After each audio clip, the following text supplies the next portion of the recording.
ഡൽഹിയിലെ നിസാമുദ്ദീൻ ദർഗയ്ക്കുള്ളിൽ ആരാലും തിരിഞ്ഞു നോക്കാത്ത പരിപാലിക്കപ്പെടാത്തൊരു ഖബറുണ്ട്.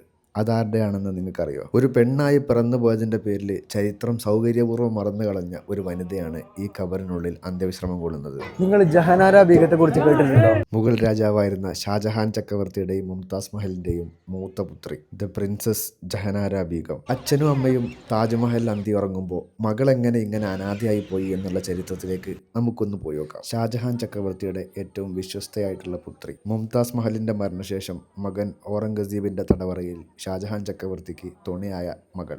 ഒരു കാലത്ത് മുഗൾ സാമ്രാജ്യത്തിൻ്റെ first lady of the empire ആയിരുന്ന വ്യക്തി. സഹോദരനായ ഔറംഗസീബിൻ്റെ ദുർഭരണത്തിനെതിരെ മറ്റൊരു സഹോദരനായ ദാരാ ഷിക്കോവിനൊപ്പം നിന്ന് യുദ്ധം ചെയ്ത വനിത. ഡൽഹിയുടെ ഇന്നത്തെ മുഖമുദ്രയായിട്ടുള്ള ചാന്ദിനി ചൗക്കിനെ ഡൽഹിക്ക് സമ്മാനിച്ച ഭരണാധികാരി. അങ്ങനെ നീളുന്നു ജഹനാര ബീഗം എന്ന വനിതയുടെ മഹത്വം.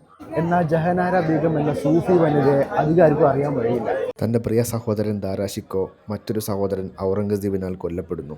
ഔറംഗസീബിൻ്റെ ശരീഅത്ത് രീതിയിലുള്ള ഭരണത്തിൽ മനമെടുത്ത് സൂഫി പാരമ്പര്യമുള്ള ജഹനാര ബീഗം ശിഷ്ടകാലം നിസാമുദ്ദീൻ ഔലിയയുടെ അനുയായിയായി ജീവിക്കുന്നു. രാജപദവികളെല്ലാം വിട്ടെറിഞ്ഞ് സാധാരണക്കാരിൽ സാധാരണക്കാരിയായ ഒരു സൂഫി വനിതയായി അവർ ഡൽഹിയിലെ തെരുവോരങ്ങളിൽ ജീവിച്ച് ഒടുവിൽ 1681 തൻ്റെ 67ാമത്തെ വയസ്സിൽ മരണമടയുന്നു. ഒടുവിൽ ജഹനാര ബീഗം ഇങ്ങനെ വസിയത്ത് ചെയ്യുന്നു: എൻ്റെ കല്ലറ നിങ്ങൾ പച്ചപ്പിനാൽ മാത്രമേ മൂടാവൂ, ഈ പുല്ല് മതിയാകും ദരിദ്രയായ ജഹനാരക്ക്.